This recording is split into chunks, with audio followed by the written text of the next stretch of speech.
Bienvenue, bonsoir à tous à la une de l'actualité ce soir. Le 59e sommet ordinaire des chefs d'État et de gouvernement de la CEDEAO s'est tenu hier à Accra, la capitale ghanéenne. Une rencontre qui a étudié la situation politique, sécuritaire et économique en Afrique de l'Ouest. Le chef de l'État Alassane Ouattara y a participé. Saison des pluies, inondations, dégâts matériels. Cette année, le ministère de l'Assainissement et de la Salubrité a pris des mesures en amont. Les désagréments sont moindres. Nous sillonnerons dans ce journal quelques communes et villes ivoiriennes pour en faire le constat. La journée mondiale des réfugiés est commémorée ce 20 juin. Le thème cette année, ensemble, on se soigne, on apprend et on rayonne.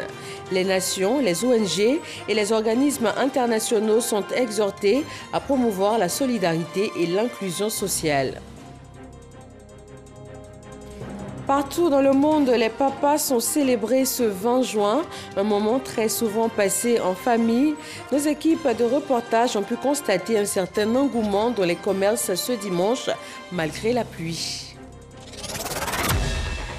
Merci de nous rejoindre pour l'information sur RTI 1. Le président Alassane Ouattara s'est rendu hier samedi à Accra, au Ghana. Il a pris part au 59e sommet ordinaire des chefs d'État et de gouvernement de la CEDEAO. Les chefs d'État ont analysé les rapports sur la situation au Mali, l'état de la communauté, également la réforme institutionnelle et le programme de la monnaie unique de la CEDEAO. Jérôme Kofi Abola. La CEDEAO a son 59e sommet ordinaire. Rencontre sous la présidence du chef de l'État ghanéen Nana Akufo-Addo en sa qualité de président en exercice de la conférence des chefs d'État et de gouvernement de la communauté économique des États de l'Afrique de l'Ouest. Le président de la République de Côte d'Ivoire, Alassane Ouattara, y a pris part. Le chef de l'État ivoirien et ses pairs se sont donc retrouvés ce samedi à Accra, la capitale ghanéenne, dans le but de plancher sur la situation politique, économique et sécuritaire dans la sous-région et prendre des mesures adéquates. Il s'agissait aussi pour eux d'analyser les rapports sur la situation sociopolitique au Mali, l'état de la communauté sous-régionale ainsi que la réforme institutionnelle et le programme de la monnaie unique de la CEDEAO. Un sommet en une journée, mais c'est largement suffisant pour permettre aux dirigeants des pays de la CEDEAO présents à Accra d'aborder tous les sujets à l'ordre du jour, notamment ceux portant sur la question sécuritaire et sur la crise sociopolitique au Mali. À l'instar du président en exercice de la conférence des chefs d'État et de gouvernement de la communauté, le Ghanéen Nana Akufo-Addo, le président de la commission de la CEDEAO, l'Ivoirien Jean-Claude Brou, a saisi l'occasion de cette rencontre pour en appeler à la solidarité et à la détermination de tous face aux différents défis.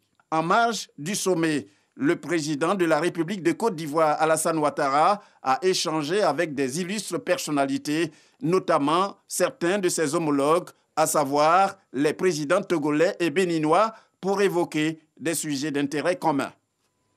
Sur le sol ivoirien, la pluie tombe fortement. Ces précipitations des derniers jours ont occasionné des dégâts matériels. Le ministre de l'Assainissement et de la Salubrité s'est rendu tôt ce dimanche matin sur les zones inondables pour voir ce qu'il en est. Bouaké Fofana appelle à la vigilance. Cheikh Koné.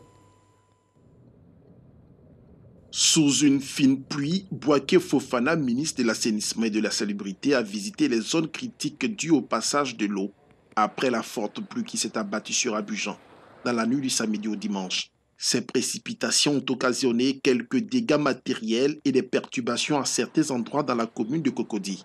Bouaké Fofana débute son périple à la Riviera où il visite en premier la célèbre rue Ministre, une zone à fort risque d'inondation. Ensuite, il s'est rendu à la Riviera Palmeret et à Bonomé pour constater d'une part les dégâts, d'autre part, se rassurer de la solidité des infrastructures d'assainissement en pleine construction.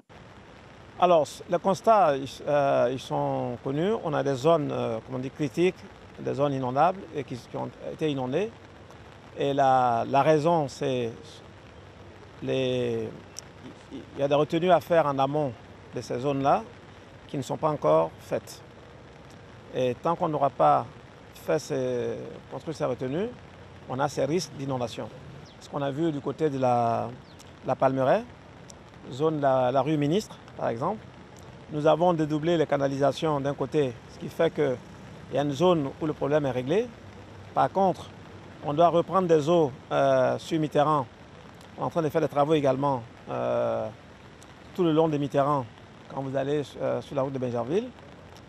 Tant que ces travaux ne sont pas terminés, les eaux vont toujours venir sur leur chemin naturel.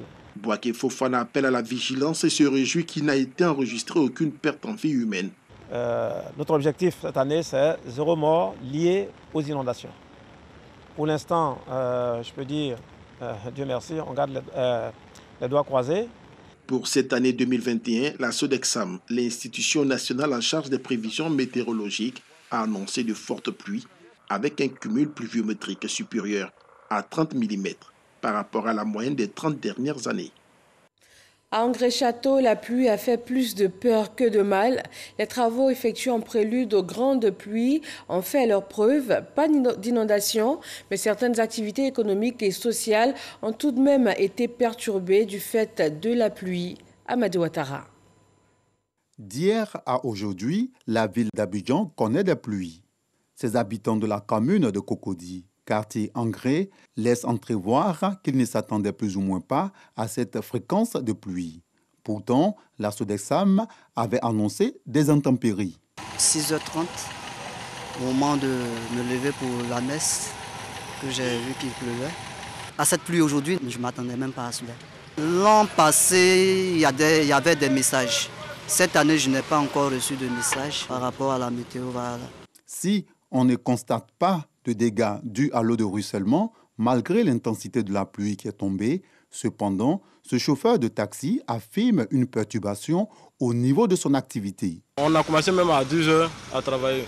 À cause de la pluie là, bon, ça n'a rien fait comme dégâts. Je suis allé à Marcory, Yopougon, à Bobo. De matin jusqu'à 10h, bon, on peut faire au moins la moitié des recettes. Mais à cause de la pluie là, on est sorti à 10h. Donc bon, ça, en tout cas, ça agit sur nos recettes. Il est presque 11 heures, il tombe encore de fines gouttes. Cette fidèle chrétienne décide de sortir de chez elle maintenant. Ça a bouleversé mon programme. Vu qu'aujourd'hui était dimanche, je n'ai pas pu aller à l'église. Je suis restée pour éviter certains désagréments. J'ai eu très peur parce que la pluie ne cessait pas. Ça venait intensément. Au moment où nous terminons ce premier constat, il pleuvait toujours à Abidjan. Forte pluie également à San Pedro ce dimanche. Des inondations sont constatées à certains endroits. C'est le cas notamment dans la cour du complexe sportif de la ville. Des voies sont carrément coupées par les eaux de pluie. Les automobilistes sont tous invités à la prudence. Je vous donne maintenant lecture d'une alerte inondation du ministère de l'Assainissement et de la Salubrité. Les prévisions météorologiques annoncent pour les prochains jours de très fortes pluies avec parfois des orages pouvant causer des inondations. À cet effet, M. Bouaké Fofana, ministre de l'Assainissement et de la Salubrité, invite les populations à éviter les zones à risque et à redoubler de vigilance. Ensemble, luttons contre les inondations. Centre d'appel ouvert 24 heures sur 24. 27 22 50 80 50. C'est le numéro d'appel. Nous sommes aujourd'hui la journée mondiale des réfugiés. Cette année, la Côte d'Ivoire met l'accent sur les conditions de vie des réfugiés, la solidarité et l'inclusion sociale. Abou Sanogo. Plus de 2000 réfugiés de diverses nationalités vivent sur le sol ivoirien.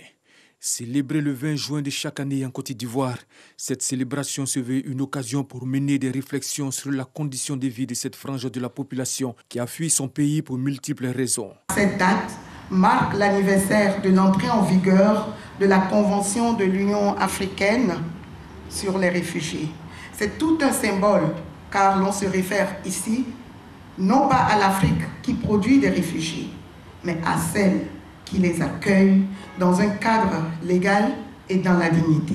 La communauté des réfugiés a exprimé sa reconnaissance aux autorités ivoiriennes et à celle du Haut Commissariat des Nations Unies pour les réfugiés, avant de faire un plaidoyer pour une inclusion sociale. Les réfugiés en Côte d'Ivoire voudraient saisir cette occasion pour interpeller encore l'attention soutenue de toutes les autorités sur les difficultés qui minent au quotidien leur vie dans ce pays d'accueil.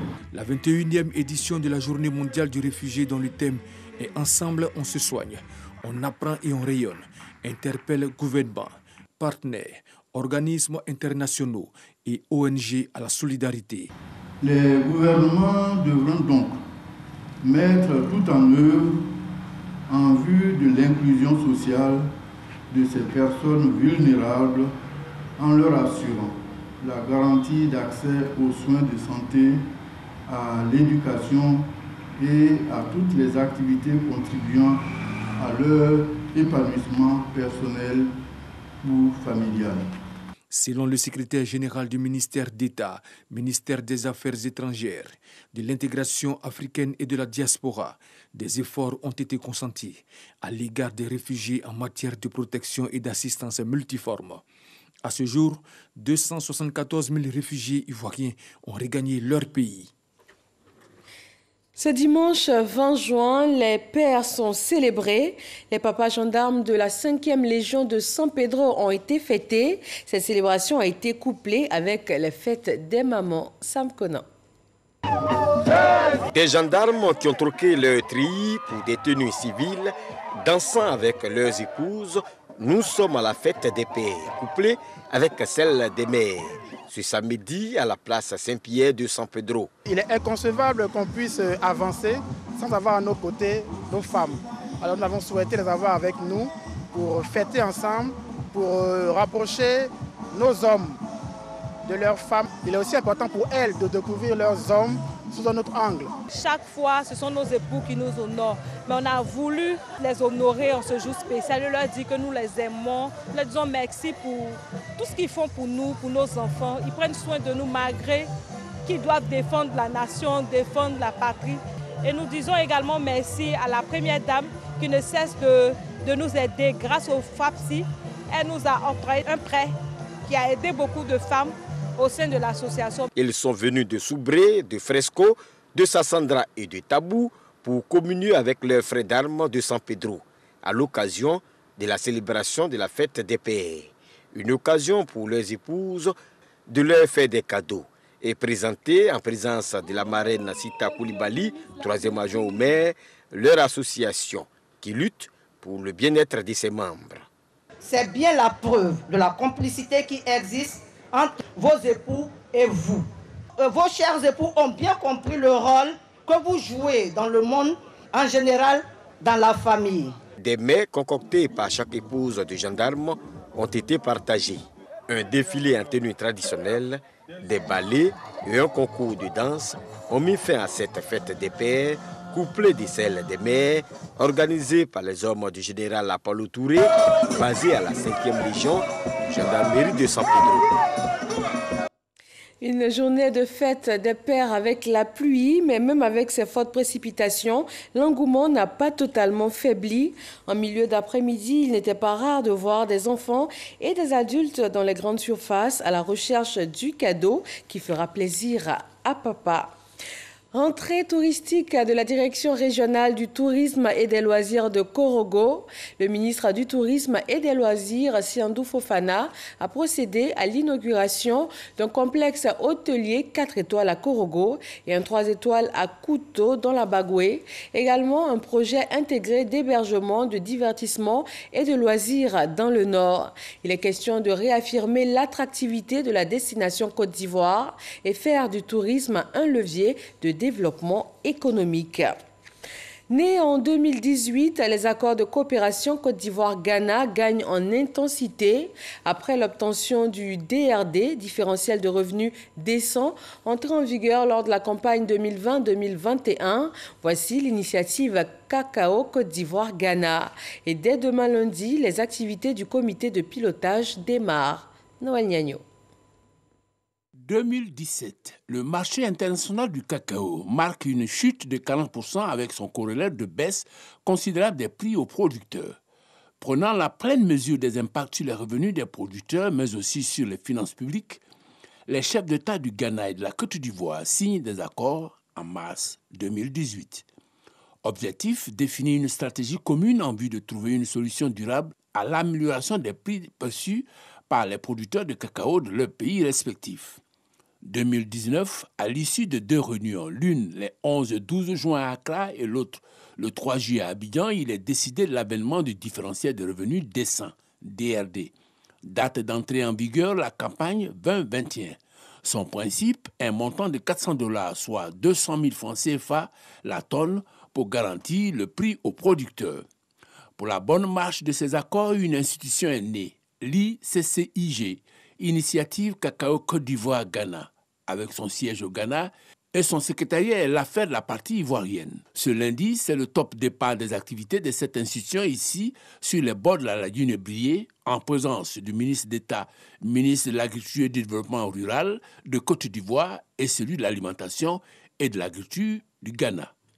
Rappelons que le Ghana et la Côte d'Ivoire, c'est au moins 60% de l'offre mondiale du cacao. La contribution des petites et moyennes entreprises dans l'économie ivoirienne, les actions des gouvernements engagés en leur faveur, les défis que les PME doivent relever, autant de points importants, autant pour les PME que pour l'économie ivoirienne. Ils ont été abordés par le président de la plateforme unique des PME sur le plateau du Dimanche Magazine ce 13h avec Herman Guivet. Les petites et moyennes entreprises contribuent au développement économique de la Côte d'Ivoire, en ce sens que nous soutenons les ménages, nous soutenons nos familles, et cela n'est pas négligeable. Et donc les PME sont partout. Sans les petites et moyennes entreprises, vous n'aurez pas eu d'économie locale. La contribution des petites et moyennes entreprises, elle est importante, elle ne peut pas se limiter à une approche quantitative simplement, mais à une approche qualitative. Quand vous avez besoin d'un plombier ou d'un menuisier, c'est les PME qui le font. La restauration rapide, c'est les PME qui innovent. Nous voulons l'unité. Nous voulons que les PME se retrouvent dans un creuset afin que nous allons plus loin, que nous apportons notre contribution de façon ordonnée, de façon structurée à l'économie ivoirienne. Il faut permettre à ces PME de travailler dans des zones dédiées où elles peuvent s'exprimer librement. À partir de ce moment, elles fabriquent des produits dans des zones spéciales, économiques spéciales, dans des zones franches, dans des zones, agricoles, qui leur permettent de se retrouver, de travailler. Et à partir de ce moment, elles peuvent capter les talents. Les réformes qui sont engagées au niveau du gouvernement, les appuis, sont des appuis nécessaires, mais il faut aller beaucoup plus loin, sortir des cadrages administratifs pour aller vraiment vers l'opérationnalisation, vers la mise en œuvre de stratégies pour conquérir des marchés, pour avoir des produits innovants. Quelles sont les procédures de gestion du C2D? À Yamoussoukro, le bureau de coordination des programmes emploi instruit les collectivités territoriales sur la question.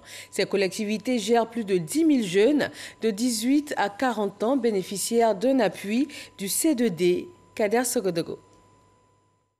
En lien avec l'Assemblée des régions et districts de Côte d'Ivoire, ARDCI, le Bureau de coordination des programmes Emploi Jeunes BCP Emploi initie un atelier de formation à l'intention des équipes des cellules projets de ces collectivités. Les procédures de gestion du C2D dominent les travaux. Il était important qu'avant la mise en œuvre du projet, on puisse tous ensemble parcourir les procédures et les différents outils de mise en œuvre du projet pour permettre de réussir cette mission d'insertion des jeunes. Quand ceux qui d'abord font les projets ne sont pas bien formés, il va sans dire que ceux qui sont bénéficiaires ne réussissent pas les projets. C'est pour cela que ce séminaire se tient et ça va permettre à ceux qui coordonnent les projets de pouvoir former aussi les jeunes qui sont bénéficiaires des projets. Nous avons réalisé la mission d'audit des conventions et cette mission a permis de relever des constats qui sont des désordres dans les bonnes pratiques et puis également des points à améliorer. Depuis le PGDEC, nous avions implémenté ce dispositif, la contribution des conseils régionaux dans la mise en œuvre des programmes en matière d'insertion des jeunes. Ils sont au total 50 participants qui seront outillés à Yamoussoukro durant une dizaine de jours.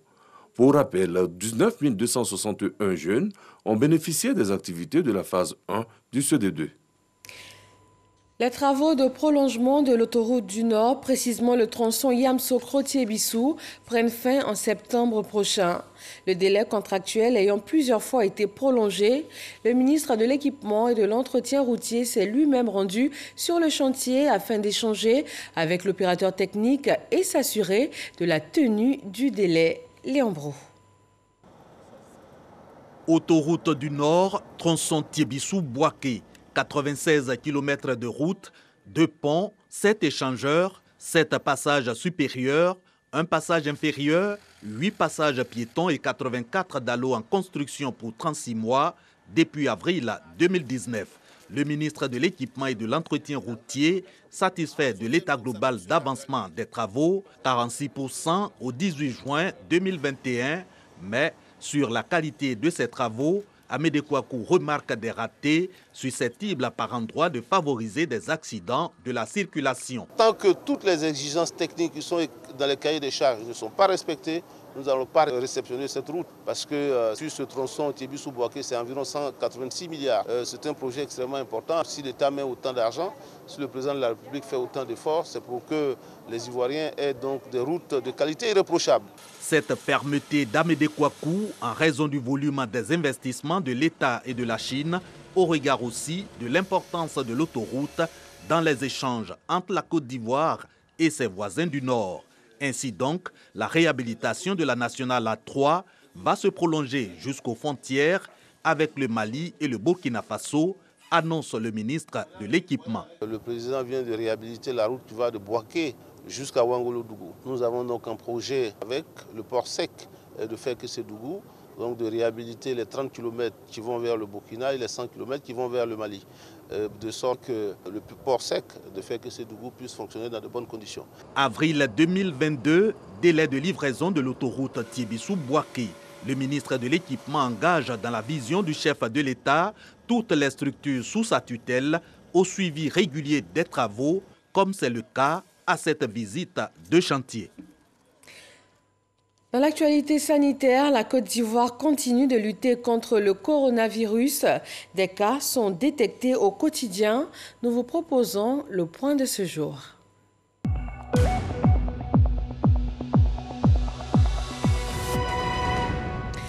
« 13 nouveaux cas de Covid-19 ont été détectés ce jour, 25 guéris et 1 décès. Au total, 48 044 cas confirmés à ce jour, avec 291 cas encore actifs.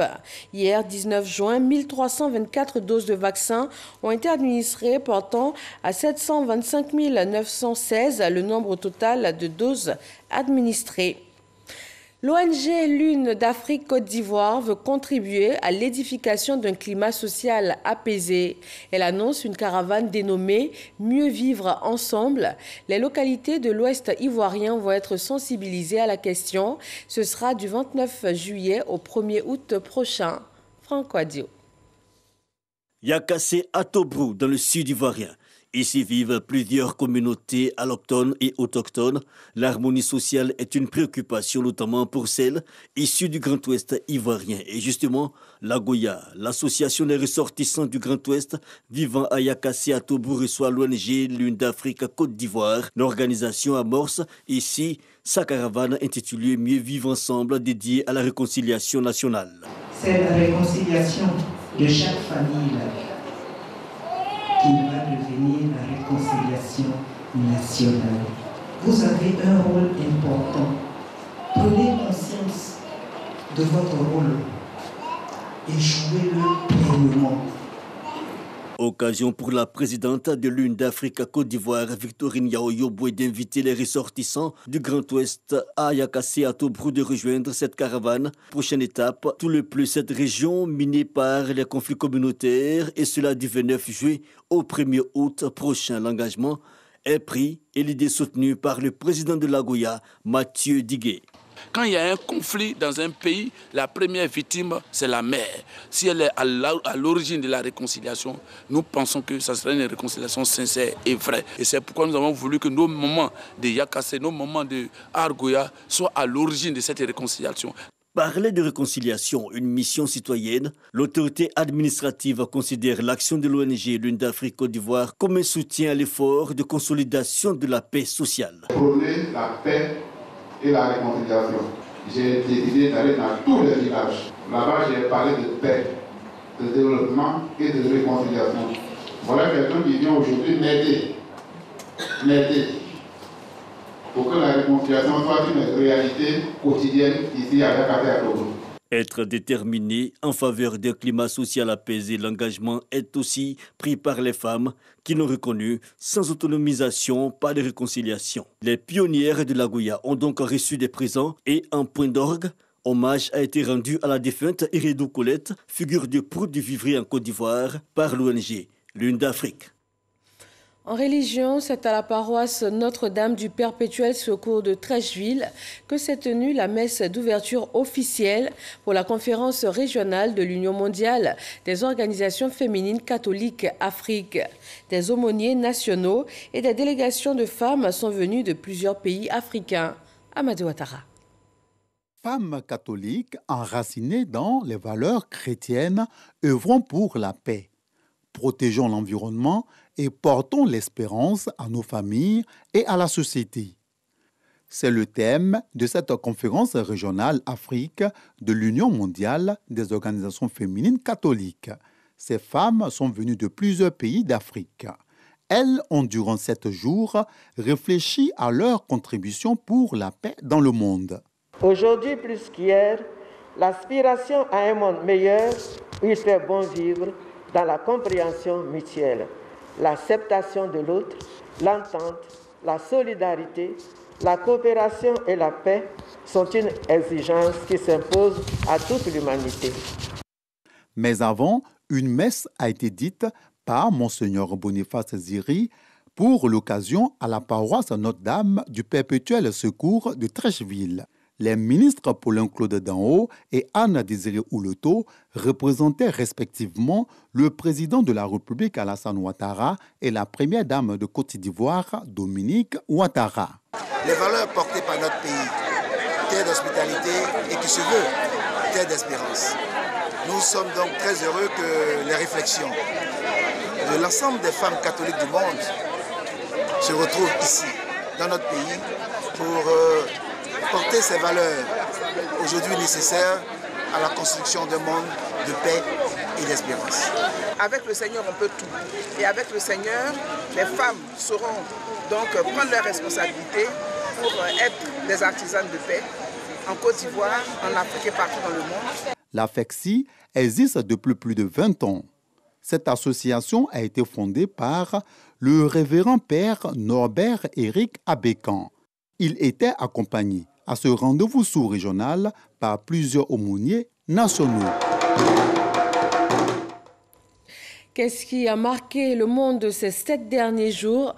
Moussa Konaté et Arman Guivé nous proposent l'essentiel de l'actualité internationale depuis le lundi 14 jusqu'à ce dimanche 20 juin. Et c'est dans le 7 sur 7.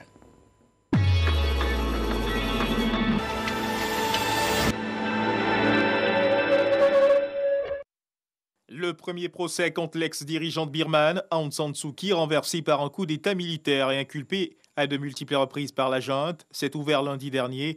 Les observateurs dénoncent une procédure spectacle uniquement motivée par des raisons politiques. Interpellée le 1er février lors d'un coup d'État militaire, l'ex-dirigeante en cours de longue année de prison.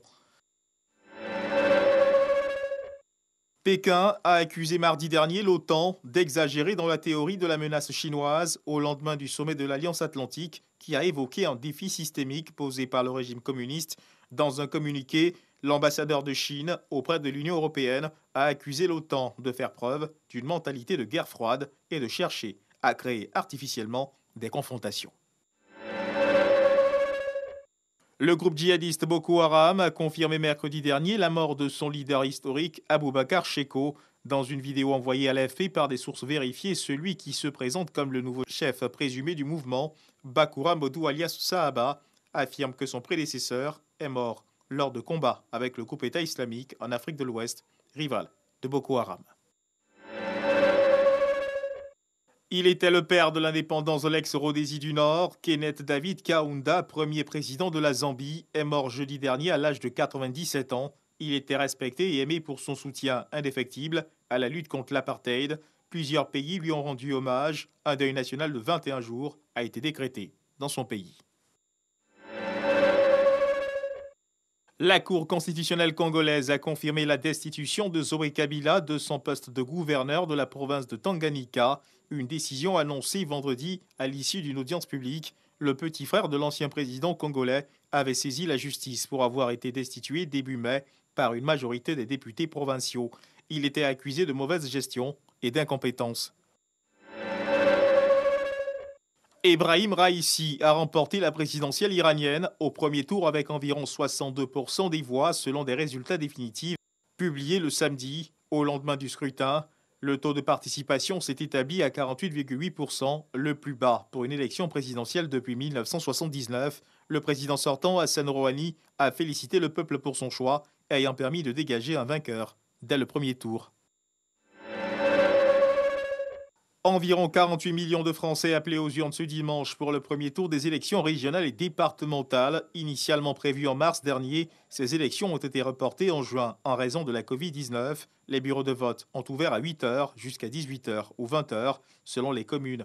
Une forte abstention est à craindre. À la mi-journée, le taux de participation était de 12,22%.